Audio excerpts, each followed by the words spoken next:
சலார் 2வது நாள் வசூல் வந்து எந்த அளவுக்கு வந்திருக்கு அப்படிங்கிறத இந்த வீடியோவில் பார்ப்போம். அதாவது முதல் நாள் வசூல் ஒரு மிகப்பெரிய வசூல் எடுத்திருந்தது, மிகப்பெரிய நம்பரை கலெக்ட் பண்ணி பெரிய சாதனை படைச்சிருந்தது. இப்போது 2வது நாள் அதை மெயின்டைன் பண்ணியிருக்கா இல்லை ரொம்ப கம்மியாக இருக்கா அப்படிங்கிறத பார்ப்போம். ஏன்னா இந்த படத்துக்கு பயங்கரமான நெகட்டிவ் ரிவ்யூ வந்துகிட்டு இருக்கு. அதையும் தாண்டி இந்த படம் பாக்ஸ் ஆஃபீஸில் எப்படி பர்ஃபார்ம் பண்ணுது அப்படிங்கிறத இந்த வீடியோவில் பார்ப்போம். அப்புறம் வந்து டங்கி நேற்று 3வது நாள் ஒரு சூப்பரான வசூல் எடுத்திருக்கு. 3 நாள் டோட்டல் கலெக்ஷன் எவ்வளோ அப்படிங்கிறதையும் இந்த வீடியோவில் டிஸ்கஸ் பண்ணுவோம். அப்புறம் சபாநாயகன் அப்படின்னு அசோக் செல்வன் படம், அந்த படமே நல்லா இருக்குது அப்படின்னு எல்லாரும் சொல்லியிருக்காங்க. முதல் நாள் வசூல் ஓரளவுக்கு சுமாராக இருந்தாலுமே 2வது நாள் வசூல் எந்த அளவுக்கு வந்திருக்கு அப்படிங்கிறத பார்ப்போம். இன்னும் சில படங்கள் அதுக்கடுத்ததான் இன்றைக்கி அனில் கபூர் அவர்களோட பிறந்த நாள். அனில் கபூர் எவ்வளோ பெரிய நடிகர் அப்படிங்கிறது உங்கள் எல்லாருக்குமே தெரிஞ்சிருக்கும். பெரிய பெரிய படங்கள், பெரிய பெரிய ஹிட்டு, பெரிய பெரிய பிளாக் பஸ்டர்லாம் கொடுத்தவர். எனக்கு மோஸ்ட் ஃபேவரட் ஒரு படம் இருக்குது, அதை இந்த வீடியோவில் டிஸ்கஸ் பண்ணுவோம். மேபி அது உங்கள் எல்லாருக்குமே தெரிஞ்சிருக்கும். நான் வேணால் ஒரு க்ளூ கொடுக்குறேன், கண்டுபிடிங்க. கமல் சாரோட ஒரு பிளாக் பஸ்டர் ஹிட்டு திரைப்படம், அந்த படத்தோட ரீமேக் தான் அந்த படம். அது என்ன படம் அப்படிங்கிறத கெஸ் பண்ணுங்கள். ஸோ அதை இந்த வீடியோவில் பார்ப்போம். ஸோ வீடியோக்குள்ள போகிறதுக்கு முன்னாடி நம்ம சேனலை நீங்கள் சப்ஸ்கிரைப் பண்ணல அப்படின்னா பண்ணிவிடுங்க. பக்கத்தில் இருக்க பெல் ஐக்கானோட ப்ரெஸ் பண்ணிவிடுங்க. வாங்க வீடியோக்குள்ளே போகலாம்.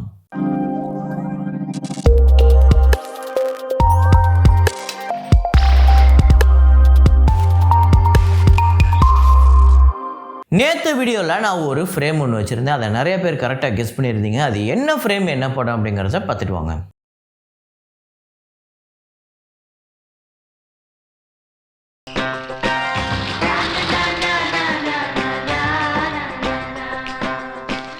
ஆமாங்க, ஆசை தான். ஆசை படத்தில் வந்து சுவலட்சுமி அஜித் சார் பார்த்துட்டு இங்கேருந்து தூக்கி ஏதோ எழுதி தூக்கி அடிப்பார் அந்த பஸ்ஸில், எதிர்க்க போயிட்டு இருக்க பஸ்ஸில்.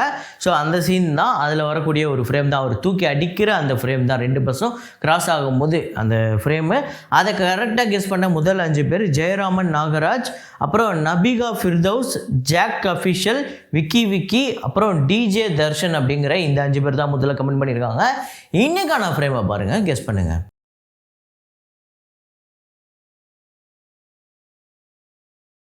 ஆக்வாமேன் 2 அந்த படத்தோட டே 3 கலெக்ஷன் இந்தியாவில் வந்து 2,14,00,000 வந்து வசூல் பண்ணியிருக்கு.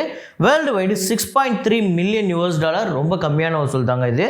அப்புறம் இந்தியாவில் இது வரையும் 6,13,00,000, வேர்ல்டு வைடு $19.2 மில்லியன் US, 160 கோடி வருது. ஸோ ஒரு புவரஸ்ட்டு, இந்த வருஷத்தோட ஒரு புவரஸ்ட்டு, ஒரு பெரிய பட்ஜெட் படம், ஒரு புவரஸ்ட் பர்ஃபார்மன்ஸ் அப்படின்னு சொல்லலாம். ஸோ இதே மாதிரியே ஒரு படம் தான் இந்தியானா ஜோன்ஸு. ஸோ அது பார்ட் 5, அதுக்குமே கிட்டத்தட்ட இந்த மாதிரி ஒரு பாக்ஸ் ஆஃபீஸ் கலெக்ஷன் தான் வந்ததுன்னு நினைக்கிறேன். அப்புறம் அனிமல் அந்த படத்தோட டே 23 கலெக்ஷன் இந்தியாவில் வந்து 1,49,00,000, வேர்ல்டு வைடு 1,62,00,000 வந்து வசூல் பண்ணியிருக்கு. இந்தியாவில் வந்து 513,61,00,000, வேர்ல்டு வைடு 865,41,00,000 இந்த படம் வந்து வசூல் பண்ணியிருக்கு. இந்த படத்தோட பட்ஜெட் 200 கோடி, ஆல்ரெடி ஒரு மிகப்பெரிய ப்ராஃபிட், மிகப்பெரிய ஹிட்டு. ஹாய் நன்னா இந்த படத்தோட டே 17 ஆந்திரா தெலுங்கானாவில் 54,00,000, வேர்ல்டு வைடு 60,00,000. இதுவரையும் வேர்ல்டு வைடு இந்த படம் 68 கோடி கிட்ட வசூல் பண்ணியிருக்கு.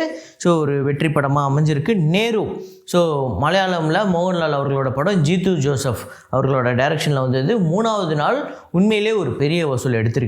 கேரளாவில் 3,14,00,000, ரெஸ்ட் ஆஃப் இந்தியாவில் 34,00,000, ஓவர்சீஸில் 5,08,00,000, வேர்ல்டு வைடு 8,56,00,000 அந்த வசூல் பண்ணியிருக்கு. டே 1, டே 2வோட டே 3 பயங்கர அதிகமான ஒரு கலெக்ஷன். அதுவும் ஓவர்சீஸில் கல்ஃப் கண்ட்ரீஸில் இந்த படம் ஒரு பெரிய வசூல் எடுத்திருக்கு. கேரளாவில் 8,41,00,000, ரெஸ்ட் ஆஃப் இந்தியாவில் 85,00,000, ஓவர்சீஸில் 10,30,00,000, வேர்ல்டு வைடு 19,56,00,000 வந்து வசூல் பண்ணியிருக்கு. இந்த படத்தோட பட்ஜெட் 12 கோடி. ஆல்ரெடி இந்த படம் ஒரு பெரிய ஹிட்டு படமாக அமைஞ்சிருக்கு வெறும் 3 நாளில். ஸோ இந்த படத்தோட ஷேர் டீடைல்ஸ்லாம் வரப்போகிற நாட்களில் பார்ப்போம். காஞ்சூரிங் கண்ணப்பன் இந்த படத்தோட 16வது நாள் வசூல். நேற்று இந்த படம் ஓரளவுக்கு சூப்பராக வந்து கலெக்ட் பண்ணியிருக்கு. தமிழ்நாட்டில் 18,00,000, வேர்ல்டு வைடு 20,00,000, டோட்டலாக வேர்ல்டு வைடு 11,67,00,000 இந்த படம் வந்து வசூல் பண்ணியிருக்கு. இந்த படமே ஒரு வெற்றி படம் தான். அதுக்கு அடுத்து தான் ஃபைட் கிளப். இந்த படம் பார்த்தீங்க அப்படின்னா டே 7 விட டே 8 வந்து 78% வசூல் கம்மியாச்சுன்னு சொன்னேன். இப்போ கிட்டத்தட்ட 60% கிட்ட இந்த படத்துக்கு மறுபடியும் வசூல் கம்மியாக இருக்குது டே 8 விட. ஸோ 14,00,000 நேற்று வந்து இருந்துச்சு, இப்போ 6,00,000 தான் வந்து வசூல் பண்ணியிருக்கு. World wide 7,00,000. ஸோ தமிழ்நாட்டில் 8,66,00,000 வந்து வசூல் பண்ணியிருக்கு. World wide 9,77,00,000. அந்த ஃபஸ்ட்டு 4 நாள் தான் இந்த படத்துக்கு ஒரு பெரிய வசூல் வந்தது. நம்ம எதிர்பார்த்ததை விட அதிகமாக வந்தது. அதுக்கப்புறம் அப்படியே இந்த படம் கம்மியாயிடுச்சு. அதுக்கு காரணம் இந்த படத்துக்கு வந்த நெகட்டிவ் ரிவ்யூ தான். ஸோ அப்புறம் ஜிகிரி தோஸ்த் அப்படிங்கிற ஒரு படம், அந்த படத்தோட டே 2 கலெக்ஷன் 4 லட்சம் வந்து வசூல் பண்ணியிருக்கு. டோட்டலாக 9.5 லட்சம். இந்த படத்தோட பட்ஜெட் 2.8 கோடி. அதுக்கடுத்ததான் மிரியம்மா அப்படிங்கிற ஒரு படம், அந்த படத்தோட டே 2 கலெக்ஷன் 2.8 லட்சம் வந்து வசூல் பண்ணியிருக்கு. டே 2 டோட்டலாக 6 லட்சம். ஒரு மோசமான வசூல் இந்த 2 படங்களுமே. அப்புறம் 1000 பொற்காசுகள் அப்படிங்கிற ஒரு படம், இந்த படமுமே ஒரு மோசமான கலெக்ஷன் தான். ஆனால் டே 1 கம்பேர் பண்ணும்போது டே 2 ஓரளவுக்கு பரவாயில்ல. டே 1 வந்து 6.5 லேக்ஸ் கலெக்ட் பண்ணிருந்துச்சு, இப்போ 8 லேக்ஸ் வந்து கலெக்ட் பண்ணியிருக்கு. ஸோ டோட்டலாக 14.5 லட்சம் வந்து வசூல் பண்ணியிருக்கு. 3.5 கோடி இந்த படத்தோட பட்ஜெட். அப்புறம் சபாநாயகன் அப்படிங்கிற படம், இந்த படத்தோட டே 2 கலெக்ஷன் தமிழ்நாட்டில் 34 லட்சம், வேர்ல்டு வைடு 38 லட்சம் வந்து வசூல் பண்ணியிருக்கு. ஸோ டே 1ஓட டே 2 டபுள் மடங்கு அதிகமாக வந்து வசூல் பண்ணியிருக்கு. ஒரு சூப்பரான வசூல். தமிழ்நாட்டில் 52 லட்சமும், வேர்ல்டு வைடு 59 லட்சம் இந்த படம் வந்து வசூல் பண்ணியிருக்கு. இந்த படத்தோட பட்ஜெட் 4.5 கோடி. இந்த படம் லாங் ரன் ஓடுறதுக்கான பாசிபிள் இருக்குது. இந்த படம் எனக்கு தெரிஞ்சு ஒரு 2 வாரம் ஓடிச்சு அப்படின்னா இந்த படம் ஒரு ஹிட் ஆகிறதுக்கான பாசிபிள் இருக்குது. ஸோ இந்த மாதிரி இந்த வருஷமே நிறையா படங்கள் வந்திருக்கு. ஸ்டார்டிங்கில் ரொம்ப சாதாரண ஒரு வசூல் எடுத்திருக்கோம். அப்புறம் போக போக போக போக அந்த படம் வேர்ட் ஆஃப் மவுத்தில் பெரிய ஹிட்டாக இருக்கும். ஸோ சபாநாயகன் அப்படிங்கிற படம் வேர்ட் ஆஃப் மவுத்தில் ஹிட் ஆகிறதுக்கு பாசிபிள் இருக்குது அப்படிங்கிறதையும் சொல்லிக்கிறேன். அப்புறம் டங்கி அந்த படத்தோட டே 3 கலெக்ஷன் தமிழ்நாட்டில் 51 லட்சம், ஆந்திரா தெலுங்கானாவில் 1.31 லட்சம், கர்நாடகாவில் 2.78 லட்சம், கேரளாவில் 25 லட்சம், ரெஸ்ட் ஆஃப் இந்தியாவில் 25.95 லட்சம் வந்து வசூல் பண்ணியிருக்கு.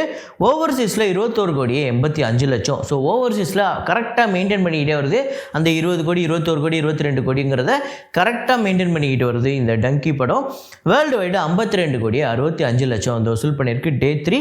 ஸோ இந்த படத்தோட டோட்டல் கலெக்ஷன் தமிழ்நாட்டில் 1.44 லட்சமும், ஆந்திரா தெலுங்கானாவில் 5.11 லட்சமும், கர்நாடகாவில் 8.19 லட்சமும், கேரளாவில் 90 லட்சம் வந்து வசூல் பண்ணியிருக்கு. ரெஸ்ட் ஆஃப் இந்தியாவில் 69.64 லட்சம், ஓவர்சீஸில் 64.83 லட்சம், வேர்ல்டு வைடு 150.11 லட்சம். ஸோ 150 கோடியை வெறும் 3 நாளில் கடந்திருக்கு. ஒரு மிகப்பெரிய வசூல். இந்த படத்தை நம்ம பட்டான் கூடியும் ஜவான் கூடியும் கம்பேர் பண்ண முடியாது. இது ஒரு டைரக்ட் ஹிந்தி ஃபிலிம். அது மட்டும் இல்லாமல் ஒரு கிளாஷில் வந்திருக்கு. ஸோ அதனால் நம்ம இதை அந்த படங்களோட கம்பேர் பண்ண முடியாது அப்படிங்கிறதையும் சொல்லிக்கிறேன். அப்புறம் இந்த படம் என்னதான் டைரக்ட் ஹிந்தி ஃபிலிமாக இருந்தாலுமே சவுத் இந்தியாவில் ஒரு சூப்பரான வசூல் எடுத்திருக்கு. அதுதான் உண்மை. அதே மாதிரியே இந்த படமும் லாங் ரன் ஓட போகுது அப்படிங்கிறது தான் உண்மை. ராஜ்குமார் ஹிரானி மீண்டும் ப்ரூவ் பண்ணிட்டாரு அவர் ஒரு மிகப்பெரிய லெஜெண்ட் டைரக்டர் அப்படிங்கிறது. ஸோ அப்புறம் சலார் அந்த படத்தோட டே 2 கலெக்ஷன் ஸோ எந்த அளவுக்கு வசூல் பண்ணியிருக்கு அப்படிங்கிறத பார்ப்போம். தமிழ்நாட்டில் 3.89 லட்சம், ஆந்திரா தெலுங்கானாவில் 38.17 லட்சம், கர்நாடகாவில் 7.48 லட்சம், கேரளாவில் 2.88 லட்சம், ரெஸ்ட் ஆஃப் இந்தியாவில் 17.90 லட்சம் வந்து வசூல் பண்ணியிருக்கு. ஓவர்சீஸில் 20.21 லட்சம் வந்து வசூல் பண்ணியிருக்கு. வேர்ல்டு வைடு 90.53 லட்சம். ஸோ வேர்ல்டு வைடு இந்த படம் நேற்று 2வது நாள் ஒரு பெட்டரான ஒரு வசூல், சூப்பரான வசூல் அப்படின்னு தான் என்னால் சொல்ல முடியும்.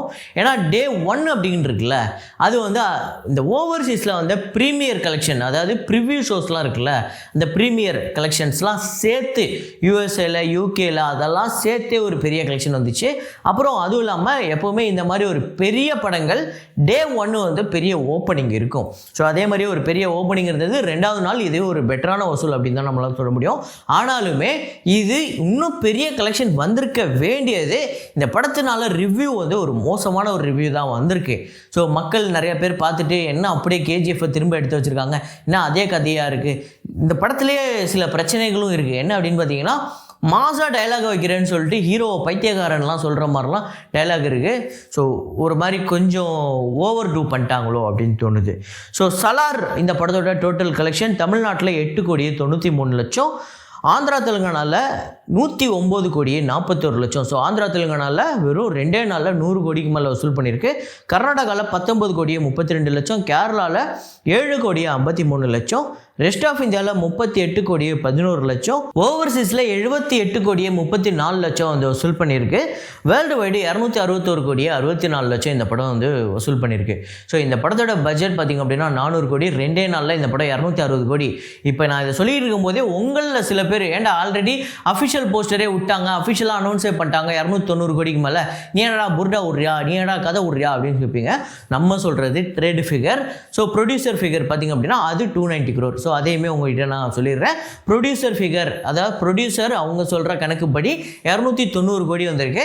ட்ரேடு ஃபிகர் படி பார்த்தீங்க அப்படின்னா நான் சொல்கிற கணக்கு 261 கோடி. இன்னும் சில பாக்ஸ் ஆஃபீஸ் நிறைய சைட்ஸ்லலாம் போய் பார்த்தீங்கன்னா 250 கோடி, சில இதெல்லாம் 240 கோடியிலே நின்றுருக்கு. ஸோ நம்மளுக்கு வந்த கணக்குப்படி, நம்மளுக்கு வந்து அந்த ட்ராக் ரெக்கார்டு படி 261 கோடி கலெக்ஷன் இந்த படத்துக்கு 2 நாளில். ஸோ இந்த படம் லைஃப் டைம் எவ்வளோ கலெக்ட் பண்ணும் அப்படின்னு நினைக்கிறீங்க அப்படிங்கிறத சொல்லுங்கள். எத்தனை பேருக்கு இந்த படம் பிடிச்சிருக்கு அப்படிங்கிறத சொல்லுங்கள். ஏன்னா நான் கேட்ட வரையும் நிறைய பேர் இந்த படம் ஓகே தான், எனக்கு அந்தளவுக்கு பிடிக்கல, எனக்கு வந்து கேஜிஎஃப் அளவுக்கு இது இல்லை அப்படின்லாம் நிறைய பேர் சொன்னாங்க. இருந்தாலும் உங்களுக்கு எந்த அளவுக்கு பிடிச்சிருக்கு அப்படிங்கிறத சொல்லுங்கள். அதுக்கடுத்து தான் நான் சொல்லியிருந்தேன் அனில் கபூர் அவர்களோட பிறந்தநாள் இன்னைக்கு, அதனால் ஒரு ஸ்பெஷல் படம் எனக்கு ரொம்ப பிடிச்ச படம், அதுவும் இல்லாமல் ஒரு கமல் சாரோட ரீமேக் மூவி அப்படின்னு சொல்லியிருந்தேன். ஆமாங்க, விராசத் 1997 வந்திருந்தது இந்த படம். இந்த படம் பார்த்தீங்க அப்படின்னா கமல் சார் அப்புறம் சிவாஜி கணேசன், ஸோ நடிகர் திலகம் சிவாஜி கணேசன் அவர்கள் இணைந்து நடித்த தேவர் மகனோட ரீமேக் தான் இந்த விராசத். இந்த படத்துக்காக தனியாக கமல் சார் ஸ்டோரி வந்து சில விஷயங்கள் அவர் வந்து ஹிந்திக்காக சில விஷயங்களை மாற்றி டேரெக்டாக இந்த படத்துக்காகவும் ஸ்டோரியை உட்காந்து மெனக்கட்டி எழுதியிருக்காரு. அது மட்டும் இல்லாமல் இந்த படத்தோட ஓன் ஸ்டோரியே வந்து கமல் சார் தான். ஸோ தேவர் மகனுமே சரி விராசத்துமே சரி அவர் தான், கமல் சார் தான். கமல் சார் நடிகர் திலகம் சிவாஜி கணேசனுக்கு பதிலாக இந்த படத்தில், அதாவது ஹிந்தியில் நடிக்க வைக்கிறதுக்கு திலீப் குமார் தான் ஃபஸ்ட்டு அப்ரோச் பண்ணியிருக்காரு. ஆனால் அவர் ஏதோ ஒரு காரணத்துக்காக மறுத்துட்டார். அதுக்கப்புறம் அமரீஷ் பூரி அந்த படத்தில் நடிச்சிருந்தார். ஸோ அப்புறம் அமரீஷ் பூரி கூட பயங்கரமாக நடிச்சிருப்பார். அப்புறம் தபு வந்து இந்த படத்தில் சூப்பராக நடிச்சிருப்பாங்க. அனில் கபூர் வேறு லெவலில் பெர்ஃபார்ம் பண்ணியிருப்பார். நீங்கள் ஏதாவது ஒரு 10 சிறந்த படங்கள் அனில் கபூர் படங்கள்னு எடுத்தால் அதில் கண்டிப்பாக விராசத்து ஒரு டாப் 3ல் இருக்கும். அந்தளவுக்கு அவரோட பர்ஃபார்மன்ஸ் இந்த படத்தில் சூப்பராக இருக்கும்.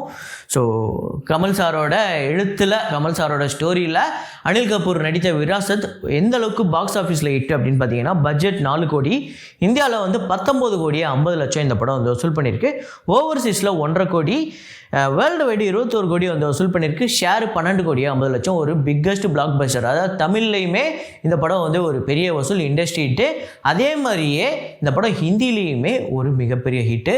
ஸோ இந்த படம் நீங்கள் எத்தனை பேர் பார்த்துருக்கீங்க, எத்தனை பேருக்கு தேவர் மகன் பிடிக்கும் அப்படிங்கிறத கமெண்ட்டில் போடுங்க. ஸோ இதே மாதிரி ஒரு வீடியோவில் இதே மாதிரி கலெக்ஷன் ரிப்போர்ட்டில் மீண்டும் நான் உங்களை சந்திக்கிறேன். Signing off Rahman.